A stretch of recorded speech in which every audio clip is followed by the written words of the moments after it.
우리 지난주에 우리 예배를 드리고 제가 설교를 하고 난 다음에 우리 함께 이렇게 그 예배 시간에 기도하는 시간을 가졌잖아요. 근데 지난주에는 그 기도를 저도 이렇게 준비하고 했던 건 아니에요. 근데 이렇게 그 본문 자체가 또 내용 자체가 기도에 대한 내용이다 보니까 그냥 주님께서 주시는 감동이 있어서 오늘은 이렇게 같이 기도하면 좋겠다 해서 기도를 했거든요. 원래 하나님이 더 주신 감동이 있었어요. 더 기도하라고. 한 분 한 분 주님께서 또 마음 주시는 분은 기도해 드리라고. 근데 이제 그렇게 하면 근데 그 감동까지 제가 순종하지 못했던 것 같아요. 근데 오늘은 대놓고 미리 예고를 드리면 오늘 말씀 전하고 난 다음에 지난주처럼 다시 좀 기도하는 시간을 좀 갖고자 합니다. 그래서 오늘은 지난주와 더불어서 설교가 그렇게 길지 않을 거예요. 오늘 은혜네요. 손목시계를 안 차고 오셨네요. 이럴 때 제가 설교 길게 해야 되는 건데, 아깝네요. 자, 그래서 오늘 이렇게, 그렇게, 말씀 듣고 또 기도하는 시간 좀 갖도록 하겠습니다. 오늘, 에베소서 13번째 시간입니다. 예수님짜리 인생, 예수님짜리 교회, 오늘 13번째 시간, 교회를 위한 기도 제목, 교회의 기도 제목이라는 말씀의 제목을 가지고 에베소서 3장 14절에서 21절 말씀을 가지고 은혜를 나누고자 합니다. 우리 좌우 계신 분들 바라보며 다시금 이렇게 서로 믿음으로 축복합시다. 당신은 기도자이십니다. 이렇게 서로 축복하도록 하겠습니다. 시작. 당신은 기도자이십니다.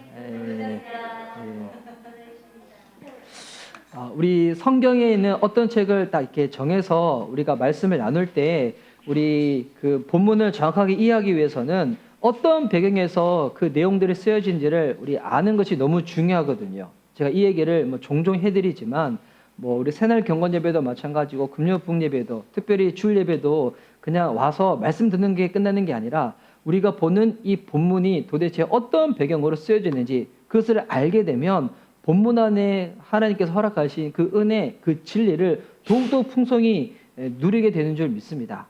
우리가 이 에베소 말씀을 오늘 이렇게 13번째 살펴보고 있는데 우리 첫 번째 시간에 이 에베소서가 특별히 이 배경이 되는 에베소라는 도시가 어떠한 지금 상태에 놓여진지를 잠깐 나눈 적이 있었어요. 근데 그게 이제 10주 이상 지났으니까 아마 기억이 잘 나지는 않으실 건데 그래서 제가 다시금 짧게 한번 말씀을 드리면 이 에베소는 지금 보면 터키 지역이죠. 당시는 이 소아시아 지역에서 그러니까 유럽에서 소아시아 지역으로 가고자 할 때 첫 번째 들어가는 관문이 어디냐면 요 에베소 지역입니다. 또한 이 지도에 나와 있는 것처럼 이 에베소는 이 해상에 붙어 있는 도시였거든요.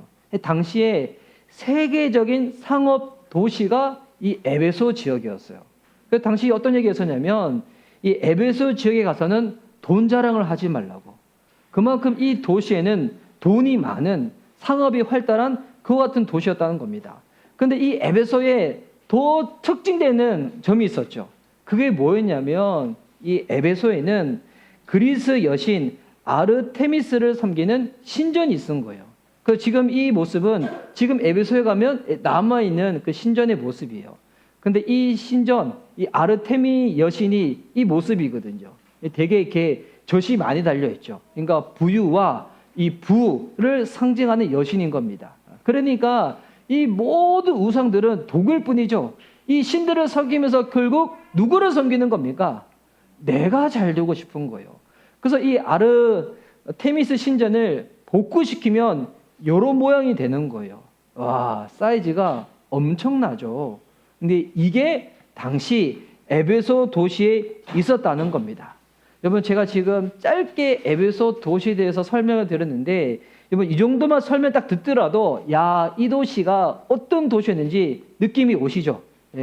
이 도시는 돈, 우상이 넘치는 도시, 영적으로 보면 마귀와 악한 영이 판치는 도시가 이 에베소였다는 거예요. 그래서 이 사도행전에 보면 이 사도 바울이 전도 여행 가운데 이 에베소를 들렸다가 복음을 전하고 거기에서 여러 가지 많은 소동들이 일어나거든요. 그 소동 가운데서도 예수님 믿는 사람들이 생기고 그 사람들이 자연스럽게 이루어진 교회가 바로 에베소 교회였다는 것입니다. 여러분, 이런 도시에서 신앙을 지키면서 살려고 하니까 어떻겠습니까? 영적인 공격이 엄청난 것입니다. 지금도 이 대한민국의 서울시에 살면서 내가 신앙을 지킨다? 뭐 쉬운 일이 아니죠. 뭐 모태 신앙이든 뭐 중간 예수님이 됐든 이번 시간이 흘러가면 흘러갈수록 우리가 신앙을 지키기에 이 세상은 더 악해진다는 겁니다. 또 여러 가지 더 많은 유혹들, 성적인 타락들, 사회적으로 제약된 것들을 규범화시키는 부분들이 계속 이 사이에 만연해질 거라는 겁니다. 이게 이상한 목사 이야기가 아니라 이 성경에 기록되어 있는 이야기들이거든요. 세상이 끝을 향할수록 더욱더 그렇게 될 거라고. 그래서 이와 같은 공격 가운데서도 이 에베소에 있는 성도들은 그들의 신앙을 지키기 위해서 어떻게 했었냐면 거짓 교사들을 축출해내고 어려운 가운데서도 참고 인내하고 견디었던 교회였던 거예요. 그래서 이 교회는 칭찬을 받았었죠. 제가 지금 카메라에 계속 사이드에 있는데 저 중앙으로 오고 싶어요. 중앙으로 딱. 자, 그래서 이 교회를 향해서 당시 사도 요한이 이 주의 감동을 받아서 이 에베소에 있는 교회에 편지를 보낼 때 칭찬을 받았던 교회 중에 한 군데가 이 에베소 교회였습니다. 그리고 지금 사도 바울은 로마의 감옥에 갇혀 있으면서 이런 환경 속에서 신앙을 지키고 있는 에베소 성도들한테 편지를 보내게 되는 거예요. 그 편지를 보내면서 계시의 영으로 말미암아 하나님이 깨닫게 해주신 것들을 나누는 거죠. 찬송하려다 하나님, 우리 주 예수 그리스도의 아버지께서 그리스도 안에서 하늘에 속한 모든 신령한 복을 우리에게 주시되 하나님 허락하신 이 복을 막 나누는 거예요. 근데 막 나누는데 나누다가 갑자기 사도 바울이 가슴이 뜨거워지는 거예요. 그래서 에베소서 1장 후반절에 딱 보니까 그 교회를 향한 사도 바울의 중보기도가 딱 나와 있는 거죠. 그리고 에베소 2장에 딱 와서 교회를 통하여 하나님이 주신 복을 또 나누는 거죠. 우리가 주님과 원수지간이었는데 본질상 진노의 자녀였는데 그 그리스도의 복음으로 십자가 은혜로 주님과 함께 되어지고 이방인이든 유대인이든 어떤 사람이든 주님 안에서 하나 될 수 있다. 이 복을 나누고 난 다음에 이 놀라운 일을 하나님이 교회를 통하여 이루어 가실 것이고 이 일 가운데 하나님이 나를 복음의 일꾼으로 부르셨다. 이렇게 또 자기의 간증을 하는 거예요. 사명 간증을 막 하다가 또 바울이 어떻게 됐는가? 가슴이 뜨거워져서 지금 기도를 하는 장면이 오늘 저와 여러분이 함께 교독하며 읽은 이 에베소서 3장 14절에서 21절이라는 겁니다. 그래서 이 에베소서를 읽다 보면 구성이 되게 이렇게 그냥 읽으면 좀 이해가 안 되게 나와 있어요. 왜냐하면 앞부분에서 하나님 복을 막 설명하다가 가슴이 뜨거워져서 막 기도하는 거예요.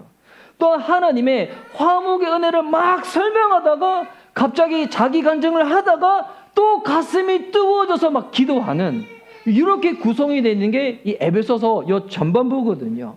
그리고 우리 지난주에는 왜 교회가 기도해야 되는지에서 우리 4가지 이유를 나눴었죠. 그래서 우리 4가지 이유를 보시면 교회가 왜 기도해야 되는가? 이와 같은 현실 가운데서 우리가 믿음을 지켜내기 위해서 그리고 기도를 해야지만 어떻게 됩니까? 우리의 마음이 식지 않는다는 겁니다. 또 기도를 해야 되는 이유 하나님이 우리에게 허락하신 그 사명 비전은 속성 자체가 개인이 아니에요. 공동체성을 가지고 있거든요. 그리고 기도를 통하여서 우리가 하나님의 영원하신 계획 가운데 도달할 수 있는 그 믿음의 분량까지 나아가게 된다는 겁니다. 이게 지난주에 나눴던 왜 교회가 기도해야 되는지 이 4가지 이유였죠. 자, 그리고 난 다음에 이제 이 교회가 실제로 기도를 해야 되는 거잖아요. 여러분, 우리가 언제 기도합니까? 우리는 이제 되게 어떻게 생각하냐면 좀 가슴 아프고 간절한 상황이 닥치면 기도를 한다고 생각해요. 근데 여러분, 이 가슴 아프고 간절한 상황도 기도를 여러분 지속시키는 것 가운데는 유통기간이 짧아요. 그때 당시에는 너무 아픈 소식이야. 너무 슬픈 소식이야. 내가 계속 기도해야 될 것만 같아. 그런데 너무 분주하고 바쁜 일상을 살고 내가 내 모습 가운데 지치고 쓰러지고 난 다음에는 그 기도하고자 하는 그 마음, 원동력이 생기지 않게 되거든요. 여러분, 무엇이 우리로 하여금 하나님이 원하시는 수준만큼 계속 기도케 만드는가? 오늘 이 에베소에 보면서 우리가 알 수 있죠. 지금 바울이 말씀을 전하다가 갑자기 가슴이 뜨거워진 거예요. 여러분, 우리로 하여금 기도하게 하는 힘은 하나님의 말씀인 줄 믿습니다. 여러분, 주의 말씀이 저와 여러분의 이 마음팍에 제대로만 심겨지게 되면, 오늘 이 설교를 들을 때 귀로만 듣는 것이 아니라 믿음으로 화합하여 제대로 들으면, 여러분, 자연스럽게 나타나는 영적인 그 다음 반응이 뭐냐면 기도하게 된다는 거예요. 뭐 그렇게 믿으시면 우리 함께 아멘 해보실까요? 우리 이제 그 몇 주 전에 제가 설명드렸는데 다시금 설명드려야 될 것 같아요. 여러분, 우리 미션 리바이벌 교회가 너무 하나님의 복으로 가득 찬 교회지만 두 가지 부족한 게 있다고 했잖아요. 두 가지 뭐가 좀 빈약하다고요? 담임 목회자의 머리숱과 그리고 이제 아멘 소리가 부족하다고. 어제 저도 이렇게 그 우리 경기도에 있는 우리 교회를 위해서 중보기도해 주시는 저희 친척분을 만나러 갔는데, 저 만나더니 다른 이야기보다도 우리 이상한 목사님, 우리 조카 목사님 나중에 이렇게 머리 심으면 좋겠는데, 뭐 문신하면 좋겠는데, 계속 그런 얘기 해주셔가지고 제가 그런 쪽으로는 정보가 너무 많거든요. 그래서 제가 그게 비용이 얼마고 견적이 얼마고 다 설명해 드렸어요. 근데 여러분, 저희의 머리숱은 뭐 풍성할 수도 있고 나중에 어떻게 바뀔 수도 있겠지만, 여러분, 아멘 소리는 여러분의 도움이 필요합니다. 여러분, 주님이 말씀드릴 때 아멘으로 화합하셔서 이게 다른 사람의 복으로 끝나는 것이 아니라 저와 여러분이 복이 됐으면 좋겠습니다. 아멘. 그래서 여러분, 말씀을 제대로 들으면, 말씀을 제대로 우리 마음팍에 믿음으로 화합하면 자연스럽게 이어지는 것, 뜨거운 마음 가운데 기도하게 된다는 거예요. 기도하게 된다는 거. 제가 전도사가 돼서, 전 26살 때 전도사가 됐거든요. 그리고 그때 이제 신학교를 다니면서 전도사가 되어서 교회 사역을 하다가 그 해 여름에 미국으로 선교여행을 가게 됐어요. 그래서 미국에서 2달 동안 유학생들을 이렇게 오면 섬기고 그들을 교회로 인도하고 전도하는 그 선교팀으로 미국에 있다가 갑자기 한국으로 돌아올 때, 제가 26살인데 건대 후문에 있는 이 성전에, 이 교회 캠퍼스 성전에 제가 이렇게 담당 사역자가 됐어요. 전 신학교 간 지 한 학기밖에 되지 않았고, 전 설교를 배운 적도 없었는데, 그러니까 미국에서부터 새벽 예배를 인도를 하게 됐어요. 근데 그때 아직 기억이 있는데, 제가 새벽 예배 딱 단위에 서서 성도들 많지도 않았어요. 뭐 2명, 3명 뭐 이렇게 했었는데, 근데 말씀을 전하고 난 다음에 어떤 일이 벌어지냐면 제가 가슴이 너무 뜨거워지는 거예요. 제가 전한 설교 때문에. 제가 설교를 하고 가슴이 너무 뜨거워서 어떤 마음이 들었냐면 빨리 기도하고 싶다 막. 그래서 막 설교하고 막 기도하고, 그리고 제가 설교 어떻게 했는지 듣고 싶어서 녹음한 그때 MP3 플레이어가 있었거든요. MP3 플레이어로 화장실 가가지고 제 설교를 들으면서 가슴이 또 뜨거워져가지고 또 막 기도하고. 그때가 제가 그랬어요. 그리고 한국에 와서 그 건대 후문에 있는, 지금은 GS25시인데 당시는 LG25시였거든요. 그 위에 예배드리는 공간이 있었어요. 그 옆에 또 3층에 예배드리는 공간이 있었는데, 거기서도 제가 전도사가 돼가지고 막 설교를 하고 난 다음에 가슴이 뜨거워져가지고 막 그냥 제가 막 기도 시간에 막 기도를 하는 거예요. 와, 그 은혜가 지금 저한테도 계속 임했으면 좋겠습니다. 여러분, 이게 설교자든 설교를 들으신 여러분이든 말씀을 제대로 듣잖아요. 설교자가 오늘 설교가 좀 부족한 것 같아. 여러분, 이게 중요한 게 아니에요. 하나님이 나에게 지금 말씀하고 있다. 여러분, 진짜 믿음으로 딱 받아들이잖아요. 여러분, 뜨거운 마음으로 기도하게 된다는 거예요. 오늘 바울이 그와 같은 거예요. 말씀을 전하다가 그냥 이게 성도들 앞에서 설교하는 것도 아니라 그냥 글로 쓰고 있는 거예요. 글로 쓰다가 가슴이 뜨거워져가지고 막 기도하고, 또 글로 쓰다가 가슴이 뜨거워져서 갑자기 자기 간증 막 하고 또 막 뜨거워지고. 여러분, 간증이 누가 시켜서 하는 게 아니더군요. 저 어제 이제 저희 고모부 댁 갔다가 저희 고모님이 저랑 저희 교회를 위해서 기도하면 첫 번째가 저희 교회 위해서 기도해 주신다는 거예요. 너무 감사하게도. 근데 저희 고모님이 원래는 저희 고모가 교회를 다니실 때 되게 핍박했던 분이었거든요. 교회 갔다 오면 문 잠그고 못 하게 하고, 또 매주 교회 가길래 도대체 뭐 이렇게 목사랑 바람이 났나 싶어가지고 주일날 교회에 안 들어가시고 막 살펴보시고 이랬던 분이 지금 안수 지사님이 되셨어요. 와, 하나님의 은혜죠. 근데 고모부님이 최근에 어떤 은혜가 있으셨냐면, 원래 그 몸에 암 투병을 하고 있었는데 전립선에도 암이 있었고 폐에도 암이 있었는데, 이 폐의 암은 이렇게 수술하셔가지고 도로 되셨거든요. 근데 전립선에 암이 있는데 최근에 병원 갔다가 어떤 일이 보냐면 암이 사라졌다는 거예요. 와. 그러고 나서 구원님이 원래 이분이 간증하시는 분이 아니에요. 갑자기 어디 저한테 간증을 하시는 거예요. 좀 앉아보라고. 여러분, 하나님의 살아계심을 경험하잖아요. 누가 시켜서 간증하는 게 아니라 자발적으로 간증하게 되어집니다. 그러니까 바울이 그런 거예요. 말씀을 전하다가 가슴이 뜨거워지니까 자기 사명 간증하고, 사명 간증하다가 또 가슴이 뜨거워져서 기도하는 내용이 오늘의 이 본문인 것입니다. 그래서 여러분, 이 설교를 어느 분이 이렇게 표현하시거든요. 설교는 기도의 땔감이라고.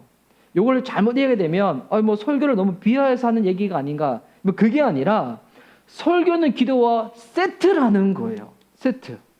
말씀을 듣고 기도하는 것, 여러분 끊어서 생각하는 것이 아니라 이게 함께 가야 된다는 겁니다. 이 요즘의 시대는 주일 성수에 대해서도 여러 가지 오해들이 많이 있어요. 이게 코로나 이후에 더 이렇게 안 좋은 모습들인데, 그러니까 주일 성수를 뭐라고 생각하냐면 예배 참석하는 거. 그리고 요즘 어떤 분 이런 분이 있어요. 주일 성수는 그냥 목사님 설교만 들으면 돼.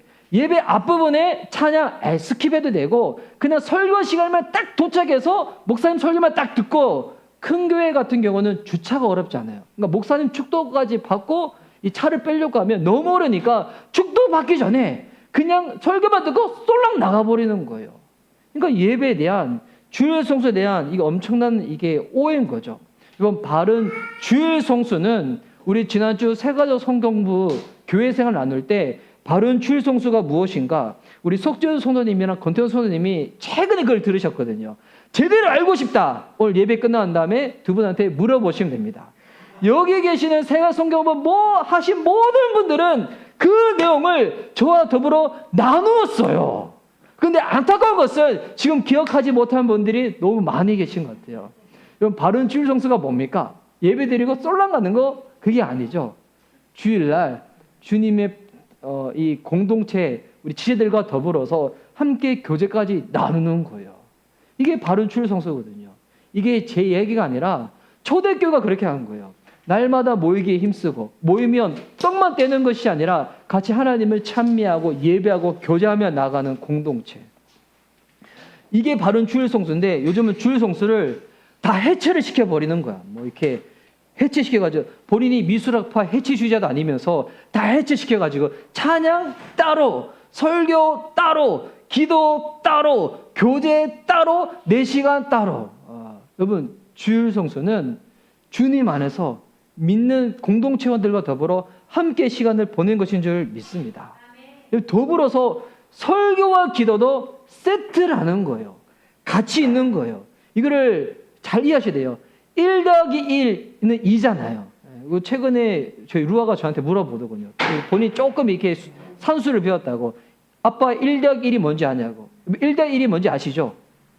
귀요미예요. 귀요미를. 근데 루아는 모든 게 귀요미예요. 1 더하기 1은 귀요미, 2 더하기 2도 귀요미, 3 더하기 3도 귀요미예요. 다 귀요미래요. 근데 이게 그 2인데 예배랑 설교랑 기도가 2니까 기도 빼고 그냥 2 빼기 1이니까 1의 은혜가 있겠지 생각하는데, 여러분 그거 아니에요.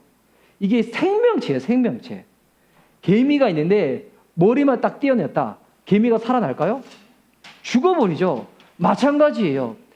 말씀을 들었는데 기도를 뚝 떼어냈다. 여러분 1의 은혜를 남는 것이 아니라 그냥 죽어버리는 거예요.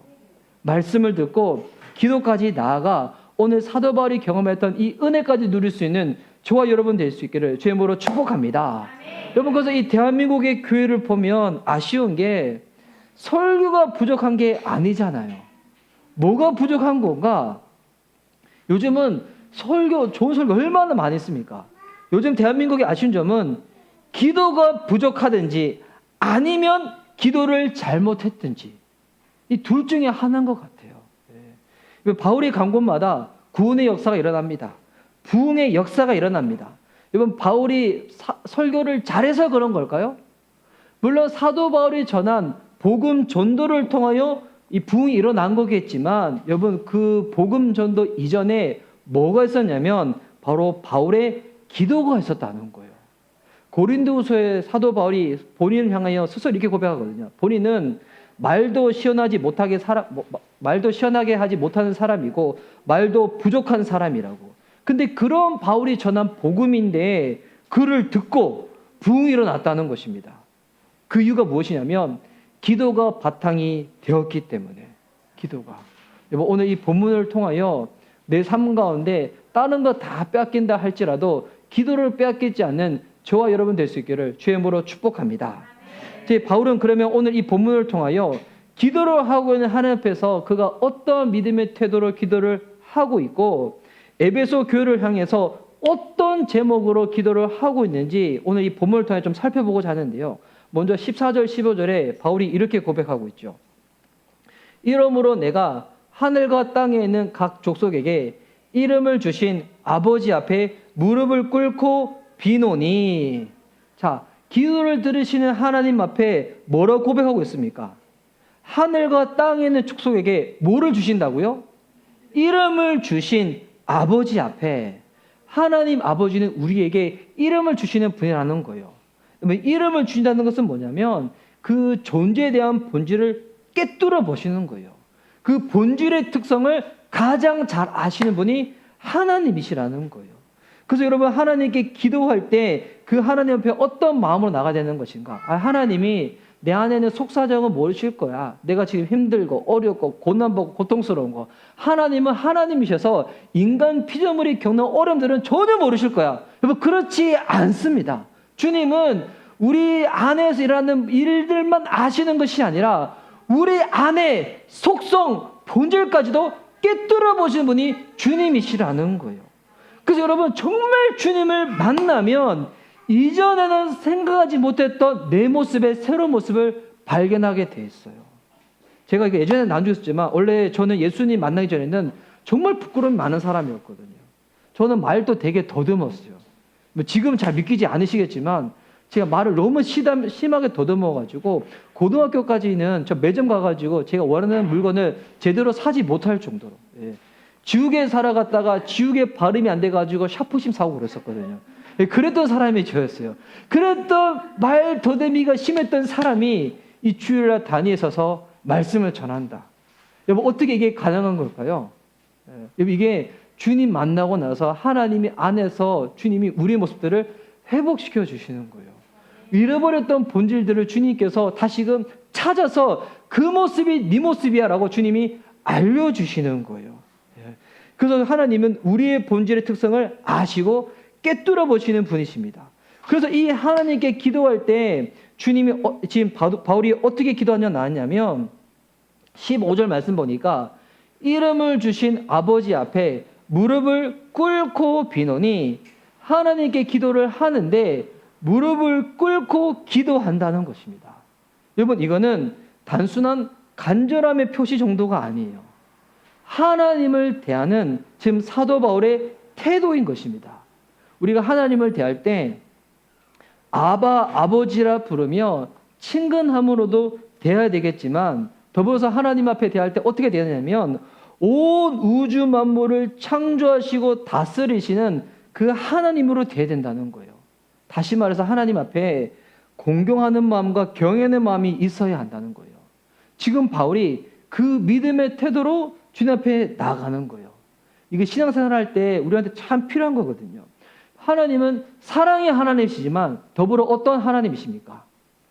공의의 하나님이시죠. 우리가 주님 안에서 자유도 누리지만 그 가운데 또한 뭐가 있습니까? 질서도 있다는 것입니다. 이게 자녀를 양육할 때도 마찬가지잖아요. 사랑으로 대하지만 또 그 안에 뭐가 있는 겁니까? 분명한 규율과 선이 있는 거잖아요. 이게 기도할 때 우리한테 필요한 태도거든요. 우리 하나님은 우리가 아버지라 부를 수 있는 친근한 분이시지만 우리가 주님 앞에 나아갈 때 우리가 바라는 그 모든 요구를 그냥 아무런 조건 없이 그냥 다 들어주시는 분이 하나님이 아니시라는 거예요. 주님 앞에 우리가 갖춰야 될 분명한 믿음의 질서와 선이 있다는 것입니다. 주님 앞에 나아갈 때 우리가 담대함으로 구할 수 있지만 근데 무엇으로 기도해야 되는 겁니까? 주의 뜻대로 구할 때 주의 뜻대로 담대히 구할 때 하나님이 응답하여 주시는 것이거든요. 이런 태도로 딱 기도를 하는 것입니다. 그래서 이런 태도로 기도를 할 때 오늘 이 바울의 기도문을 우리 한번 살펴보려고 하는데요. 근데 이 바울의 기도문이 16절부터 21절까지 나와 있는데, 근데 이게 우리말 성경으로 보면 그냥 쭉 나와 있어가지고 도대체 뭐가 핵심인지 좀 놓치게 돼 있어요. 그러니까 왜 이렇게 됐냐면 헬라어의 좀 특성이 그래요. 헬라어가 보면 이렇게 분사가 이어져가지고 문장이 한 문장으로 딱 떨어지는 것이 아니라 되게 길거든요. 우리가 에베소서 1장을 살펴볼 때도 에베소서 1장 3절에서 14절까지 성부 하나님이 주신 복, 성자 하나님, 성령 하나님이 주신 복을 우리 한번 몇 주 동안 나눴어요. 우리말 성경에는 여러 문장으로 되어 있지만 이게 헬라 원문을 보면 한 문장으로 나와 있어요. 그래서 이 한 문장으로 나와 있는 거를 한국말로 다 이렇게 번역해서 하다 보니까 표현이 좀 애매하죠. 그래서 오늘 이거를 좀 잘 이해할 수 있도록 제가 이제 세 번역 성경으로 좀 준비해 봤는데요. 16절부터 19절까지가 두 가지 기도문이 나와 있고요. 20절에서 21절이 하나의 기도가 있어요. 그러니까 총 이 안에 세 가지 기도문이 딱 담겨져 있는 겁니다. 먼저 16절부터 19절 말씀을 자 보시면, 자 우리말 이 지금 세 번역 성경인데요. 세 번 성경으로 봐도 그냥 너무 길게 나와 있잖아요. 근데 요거를 딱 구분을 하면 이렇게 돼 있는 거예요. 먼저 16절에서 17절 중반부까지가 딱 하나의 기도인 겁니다. 그리고 그 다음 기도가 17절 중반부부터 19절까지 이 두 가지 기도로 딱 돼 있는데, 자 그러면 이 두 부분에서 먼저 첫 번째 기도의 내용이 딱 무엇인가? 첫 번째 기도의 이 내용은 속 사람을 강건케 해달라는 것입니다. 속 사람을 강건케 해달라. 자, 요거를 제가 한번 읽어드릴게요. 16절부터 17절인데, 아버지께서 그분의 영광의 풍성함을 따라 그분의 성령을 통하여 여러분의 속 사람을 능력으로 강건하게 하시고 믿음으로 말미암아 그리스도를 여러분의 마음속에 머물러 계시게 하여 주시기를 빕니다. 여러분, 이 첫 번째 기도의 핵심은 뭐냐면 속 사람을 능력으로 강건케 하는 것입니다. 속 사람을 능력으로 강건케 하는 것. 여러분, 이 속 사람이라는 이 표현은 사도 바울만의 이 독특한 표현이에요. 다른 성경의 제자들은 이 표현을 쓰지를 않았거든요. 속 사람이 있다는 것은 어떤 사람도 있다는 거예요. 겉사람도 있다는 겁니다. 바울은 가끔 이 속 사람을 새 사람이라고 표현하기도 하고 이 겉사람을 옛사람이라고 표현하기도 하는데, 여러분 요거는 창세기 1장에 하나님이 인간을 창조하신 것을 보고 바울이 이렇게 표현을 하는 거거든요. 하나님이 처음에 인간을 어떻게 창조했습니까? 흙으로 사람을 빚으시고 코에 생기를 훅 불어넣으시더니 사람이 생명이 되었다 나와 있거든요. 자, 흙으로 빚어 넣으시고 생기를 불어넣으시고 생영, 영어로 보면 living being, 살아있는 존재가 되었다는 겁니다. 여러분, 하나님이 사람을 창조하실 때 이 가운데 가장 중요한 핵심이 뭐겠습니까? 생기를 불어넣으시는 거예요. 생기가 들어가서 사람이 살아있는 존재가 돼서 하나님과 이 관계 가운데 교제할 수 있는 존재가 되었다는 것입니다. 그런데 아담과 하와를 주님이 이렇게 창조하시고 난 다음에 사단이 뱀의 형상으로 와서 보안집도 스럽고 먹으림도 스럽고 탐색을 한 선악을 알게 하는 그 나무 열매를 따먹고 난 다음에 이 사람이 죄가 들어와서 죽었다고 나와 있잖아요. 여러분, 죽었다는 게 선악을 알게 하는 그 열매에 독성이 있어가지고 그 따먹는 순간에 몸에 이 독성이 퍼져가지고 막 부들부들 떨다가 피를 토하 죽었다. 요걸까요? 요게 아니겠죠. 이 죽었다는 것은 뭐냐면 영적으로 죽었다는 거거든요. 영적으로 죽었다는 것은 뭐냐면 하나님과의 관계가 단절됐다는 겁니다. 어떻게 해서 단절이 되는가? 생기가 들어옴으로 말미암아 하나님과 교제가 가능한데, 죽었다는 것은 우리 안에 들어온 생기, 하나님의 영이 떠나갔다는 거예요. 여러분, 인간이 죽는다는 것은 육적인 죽음은 죽은 것이 아니라 우리가 하나님의 영이 우리 안에 없는 우리의 그 인간의 처음에 그 상태가 영적으로 죽은 상태라는 겁니다. 하나님을 모르고 주님과 교제하지 못하는 상태. 그런데 사도 바울은 오늘 뭐라고 기도하고 있습니까? 너희의 속사람을 강건케 해달라는 거예요. 속사람이 강건해지는 것은 결국 무슨 말이냐면 하나님과의 관계가 건강해진다는 거예요. 하나님과의 관계가 건강해진다. 여러분, 그래서 이 기도의 핵심은 뭐냐면 나에게 있어서 하나님은 누구시냐는 겁니다. 나에게 있어서 하나님은 누구신가? 우리가 하나님을 향하여 우리가 믿음을 가진다 얘기하지만 하나님을 향한 믿음은 결국 여기에 달리는 거예요.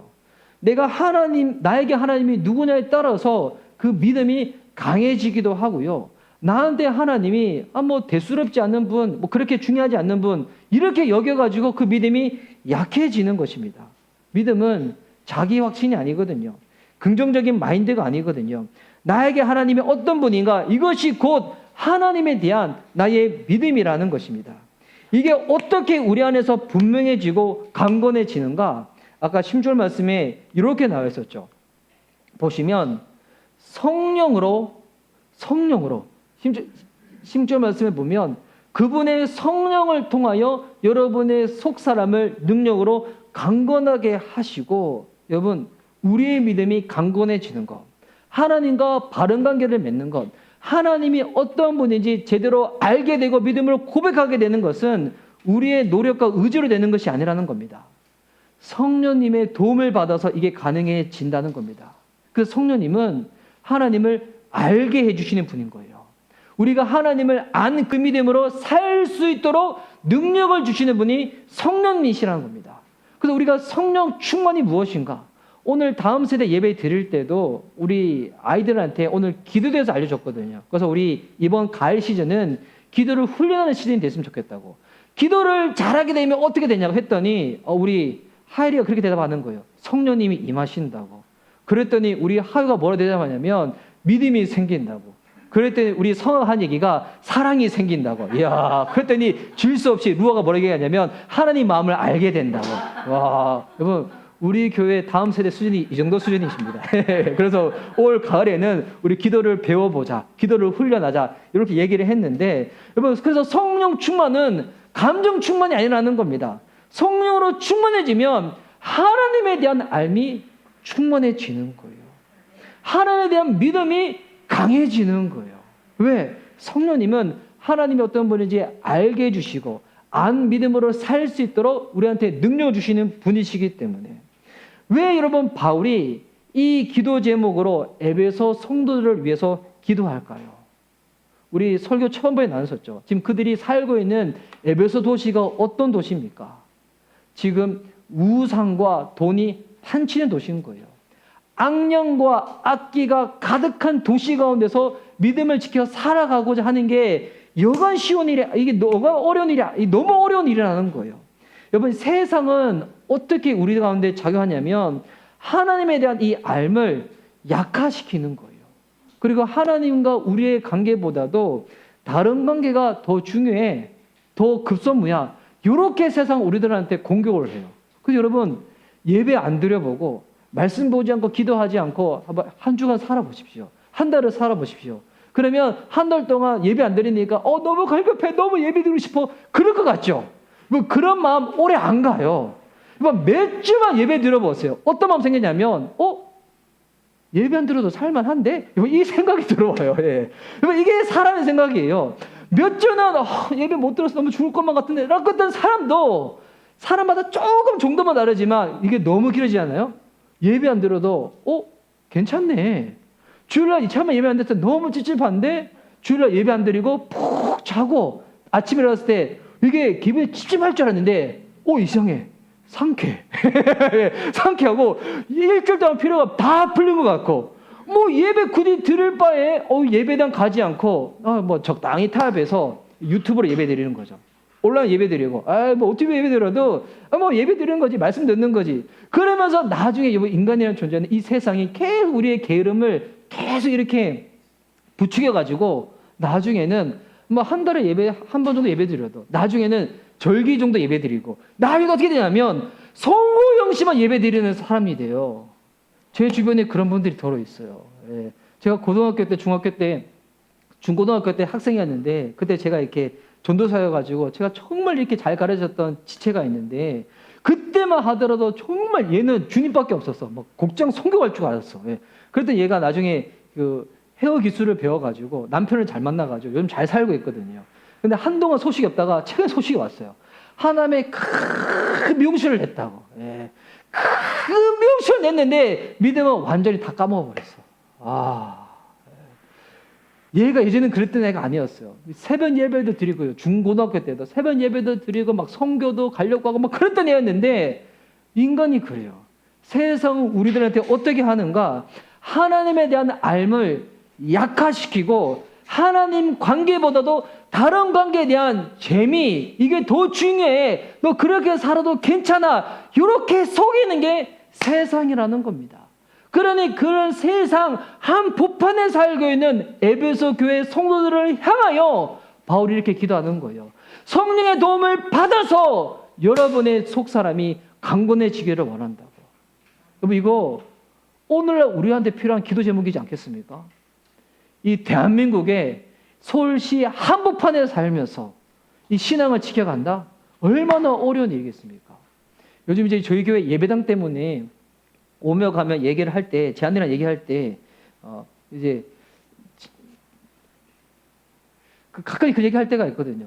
이게, 분주한 도시 한복판에 있는 것보다도 좀 약간 외곽으로 떨어져 있는데도 좀 좋지 않냐, 이런 얘기를 막 하다가, 근데 저는 어떤 마음이 있냐면, 예전에 옥하는 목사님이 강남 그 한복판에 사랑의 교회를 처음 개척하셨을 때, 그때만 하더라도, 처음 개척하실 때만 하더라도 강남이 막 이렇게 개발하는 초기여가지고, 지금 같은 모습은 아니었거든요. 나중에 확 개발해가지고 지금 같은 이렇게 뭐 유흥과 환락가들이 막 이렇게 생기게 됐던 거였죠. 옥하나 목사님이 제자 훈련하셔가지고 그렇게 교회를 튼실하게 건강한 뭐 교회 탁 성장시키셨지만 늘 한쪽의 마음에 이게 주님을 향한 죄송스러운 마음이 있었대요. 이 강남 한복판에 사랑의 교회가 있는데 사랑의 교회로 말미암아서 이 강남구가 변화되어져야 되는데 근데 성도들이 오히려 사랑의 교회로 말미암아서 차를 엄청 갖고 오면서 동네 사람들이랑 싸우고 다투고 있으니까 이 때문에 늘 마음에 이 주님을 향한 죄송스러운 마음이 있었다고. 저희 교회를 하나님께서 나중에 어떤 공간으로 계속 인도하실지 모르겠지만 간판이 있든 간판이 없든 그게 중요한 것이 아니라 저와 여러분을 통해 가지고 믿음이 지켜내지는 정도가 아니라 저와 여러분의 삶을 통하여 이 주변이 예수님의 복음의 능력으로 변화되어지는 것. 이거 주님이 원하시는 게 아닐까요? 그래서 교회는 산으로 막 들어가가지고 절처럼 있는 것이 아니라 세상 한복판에서 주님을 예배하며 섬기며 나아가는 거거든요. 오늘 이것을 위해서 바울이 다 기도를 하는 겁니다. 그 제약의 한복판에 있더라도 성령의 능력을 입으면 여러분의 믿음이 식지 않고 속사람이 강건해져가지고 주님과 바른 관계로 나아갈 수가 있게 된다고. 그리고 나서 이제 두 번째 기도문이 뭐냐면 이제 18절, 19절에 나와 있습니다. 이 18절, 19절에 나와 있는 기도를 보면 그리스도의 사랑을 위해서 기도하는 거예요. 그리스도의 사랑으로 여러분의 신앙의 기초가 놓이고 그리스도의 사랑을 날마다 더 알아가고 그리스도의 사랑으로 충만해지라고. 그래서 이 기도의 핵심은 그리스도의 사랑을 알라는 거예요. 근데 아는 건데 누구와 더불어 아는가? 이게 또 중요한데 여기 말씀 보니까 18절 말씀에 이렇게 나왔죠. 혼자서만 그리스도의 사랑을 아는 것이 아니라 모든 성도와 함께 그리스도의 사랑을 알라는 거예요. 여러분, 예수의 사랑을 어떻게 알아가는지 알아요? 혼자서 신앙생활 지켜서 이렇게 아는 게 아니에요. 공동체를 통하여서 그리스도의 사랑을 알게 된다는 것입니다. 여러분, 이 요한계시록에 사도 요한이 에베소 교회한테 이 편지를 보낼 때 에베소 교회가 그 공교 가운데 신앙을 지키기 위하여 칭찬도 받았지만 책망을 받은 내용이 있어요. 에베소 교회의 책망의 내용이 무엇입니까? 이게 2장 14절에 나와 있는데 자, 제가 쭉쭉 넘길게요. 요한계시록 2장 4절. 자, 우리 함께 읽도록 시작. 그러나 너를 책망할 것이 있나니 너희 처음 사랑을 버렸느니라. 여러분, 되게 아이러니죠. 에베소 교회가 공격 가운데 그들의 신앙을 잘 지켰어요. 여러 가지 많은 사역도 감당했는데 근데 이 교회가 사랑을 잃어버렸다는 거예요. 어떻게 이래 됐는가? 공격과 방해가 너무 있다 보니까 교회가 여러 가지 규율을 만들기 시작한 거예요. 또 진리, 규율, 법규, 규범 해가지고 교회 안에서 여러 가지 많은 것들을 만든 거예요. 그러다가 뭐를 딱 놓쳐버렸는가? 그리스도에 대한 사랑, 하나님을 향한 그 첫사랑을 잃어버렸다는 것입니다. 그래서 여러분 그 사랑을 알라는 거예요. 그래서 18절에 아까 이렇게 나와 있었죠. 능히 모든 성도와 함께 지식에 넘치는 그리스도의 사랑을 알고, 여기서 그리스도 사랑을 알라는 것은 단순히 지적으로만 알라는 것이 아니거든요. 이거는 경험적으로, 체험적으로 알라는 것입니다. 이 사랑을 알기 위하여 뭐를 부탁하는 거예요? 모든 성도와 더불어서.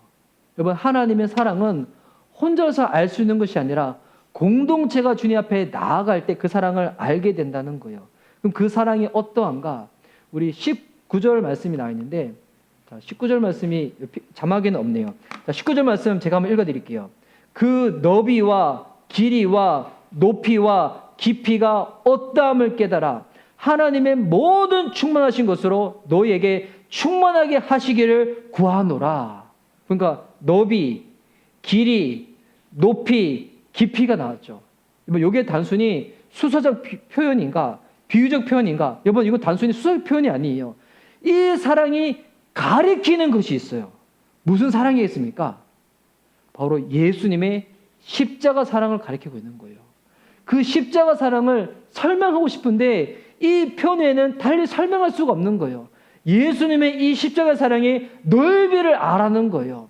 유대인만 구원하는 것이 아니라 이방인도 구원하시고 어떤 사람이든 받아주시는 예수 그리스도의 십자가 사랑의 너비, 또 길이가 있는 것입니다. 창세전부터 시작되어져서 예수님의 초림과 재림까지 이어지는 영원하신 이 예수 그리스도의 십자가의 사랑, 높이, 하나님의 보좌 우편에 앉으셨는데 깊이 우리를 구원하기 위하여 독생자 예수 그리스도의 모습, 인간의 모습으로 이 땅에 오신 그 모습, 또한 죽음까지 나아가셨던 예수님의 그 십자가의 그 깊이, 너비, 길이, 높이, 이 깊이로 이 주님의 그 사랑을 설명하고 있는 것입니다. 여러분, 이 사랑을 듣다 보면 우리 편에서는 솔직히 이해가 안 되는 사랑이에요. 제가 이거를 가끔 설명할 때 이렇게 설명드릴 때가 있어요. 뭐 다른 표현이 잘 안 되다 보니까 하나님은 창조주이고 우리는 피조물이잖아요. 그러니까 우리 주다가 레고 블록으로 인간 모양을 만든 거예요. 근데 땅바닥에 놓여져 있는데 제가 저희 집에 걸어 다니다가 제가 레고 블록을 보지 못하고 제가 이거를 밟으려고 하는 순간에 이거를 멀리서 저희 둘째 아들이 보고 난 다음에 아버지 아니죠. 저한테 아빠라고 그러죠. 아빠 안 돼요. 그래서 다 달려오더니 레고 블록을 밟으려거든. 차라리 저를 밟고 가세요. 여러분, 이게 말이 돼요? 말이 안 되죠. 근데 여러분, 이것보다 말이 안 되는 게 창조주 하나님이 피조물인 우리를 구원하시기 위하여 당신의 아들을 십자가에 내어 죽음으로 내어놓으신 거예요. 이 이해가 되지 않는 이 사건. 근데 신기한 것은 뭐냐면 이 사랑이 성령님의 도움으로 믿어진다는 거예요. 여러분, 이게 신비거든요. 이해되지 않지만 믿어지는 이 하나님의 사랑. 근데 이 사랑으로 사도 바울이 기도하는 거예요. 에베소 교회 성도들이 이 사랑으로 충만해지기를 원한다는 거예요. 속 사람이 강건해지고 교회가 사랑으로 충만해지고, 이것이 우리의 힘과 의지로는 되지 않잖아요. 그래서 마지막 이어지는 세 번째 기도 제목이 20절과 21절에 나와 있습니다. 20절과 21절 한번 띄워주시겠어요? 자, 20절과 21절을 우리 함께 한 목소리를 읽도록 자, 시작. 우리 가운데서 역사하시는 능력대로 우리가 구하거나 생각하는 모든 것에 더 넘치도록 능일하실 이에게 교회 안에서와 그리스도 예수 안에서 영광이 대대로 영원 무궁하기를 원하노라. 아멘. 자, 이 세 번째 기도 제목 보면 하나님의 어떤 분이신지 먼저 설명되어져 있죠. 2절에 보니까 우리가 구하는 것 이상으로 넘치게 하시는 분이라는 거예요. 우리가 기도하는 내용 정도로만 우리에게 응답하시는 것이 아니라 우리의 믿음의 수준이 그 주님의 원하시는 수준까지 나아갈 수 있도록 더 넘치게 하시는 분이 우리 하나님이시라는 거예요. 그런데 21절 말씀 보니까 이것이 교회와 그리스도 안에서 영광이 대대에 이르기를 위하여 기도한다는 거예요. 이 20절과 21절을 어떻게 잘 설명드릴 수 있을까라고 고민을 하다가 제가 이거를 한 문장으로 딱 이렇게 설명할 수 있어요. 너희가 하나님의 이것을 경험할 수 있도록 기도하기를 원한다고. 다시 말해서 에베소 너희 교회가 기도하는 교회가 되기 위하여 내가 기도하겠다는 겁니다. 여러분, 이게 기도 제목이 참 재밌죠? 당신이 기도하는 사람이 될 수 있도록 내가 기도를 하겠다는 거예요. 이게 사도 바울의 마지막 기도인 거예요. 너희 속 사람이 강건해지기를 원하고 너희 교회가 사랑으로 충만해지기를 원하는데, 근데 이게 여러분 바울만 기도해서 되는 게 아니잖아요. 제일 중요한 게 뭐겠습니까? 이 기도를 받는 너희가 이것을 놓고 기도할 수 있는 기도의 사람, 기도하는 교회가 될 수 있도록 내가 기도하겠다는 것입니다. 여러분, 우리가 기도자가 되어서 누구를 위하여 중보를 할 때 그 사람의 안타까운 사연을 놓고도 기도하겠지만 더 나아가서 이렇게 기도할 수 있는 저와 여러분 됐으면 좋겠습니다. 당신이 기도자가 되기를 위해서 기도하겠다고. 우리 미션 리바이벌 교회가 기도하는 교회가 될 수 있도록 우리 기도하겠다고. 여러분, 기도하는 교회가 되어질 때 누군가가 기도해 줘야지만 수동적으로 끌려가는 신앙이 아니라 기도하는 사람이 될 때 우리가 기도하는 이상으로 더 넘치게 하시는 하나님을 경험할 수 있도록 우리가 능동형 그리스도인이 된다는 것입니다. 여러분, 오늘 바울이 자기 사명 간증을 하다가 가슴이 뜨거워진 거예요. 그러면서 기도하는 겁니다. 살아계신 우리 모든 사람한테 이름을 주시는 하나님 앞에 간절히 기도하는 겁니다. 무릎을 꿇고 기도하는 겁니다. 경외하는 마음을 기도하는 겁니다. 속 사람이 강건하여지고 그리스도의 사랑으로 충만해지고 저와 여러분이 기도하는 사람, 기도하는 교회가 되기를 위하여 내가 중보하겠노라고. 여러분, 우리 미션 리바이벌 교회가 정말 하나님이 허락하신 이 말씀 그대로 기도하는 저와 여러분 됐으면 좋겠습니다. 네. 제가 아침에 들었는데 그 분당에 보면 큰 교회가 있잖아요. 근데 그 교회는 교회 이름을 너무 잘 지었대요. 그 목사님이. 교회 이름이 우리 교회잖아요. 그래가지고 그 전국에 있는 이 목회자들과 성도들이 자기 교회를 위해서 기도해 주신다고. 하나님 우리 교회를 축복해 달라고 해서 이렇게 우리 교회를 했는데, 그래서 근데 그 목사님이 그러시거든요. 그 목사님이 다시금 개척하면 교회 이름을 이렇게 만들 거라고. 말씀 묵상교회, 기도 훈련교회 이렇게 할 거라고. 왜냐하면 성도님 어느 교회 다니십니까? 말씀 묵상교회 다닙니다. 말씀 묵상이 중요한 거구나. 성도님 어느 교회 다니십니까? 저는 기도 훈련교회 다닙니다. 기도 훈련이 중요한 거구나. 저와 여러분 어느 교회 다닙니까? 미션 리바이벌 교회를 다니고 있잖아요. 우리 개개인의 우리 사명이 회복되어지고 하나님이 마지막 때에 허락하고자 하는 이 선교가 부흥되어져서 세상이 끝날 가운데 예수님 다시 오심을 속히 앞당기기 위하여 이 세워진 교회, 미션 리바이벌 교회거든요. 여러분, 이런 엄청난 교회 다니고 계세요. 이런 엄청난 교회 주의 뜻이 이루어지기 위해 필요한 것이 뭐겠습니까? 그 주님을 알고 그 주님의 마음으로 기도하는 거죠.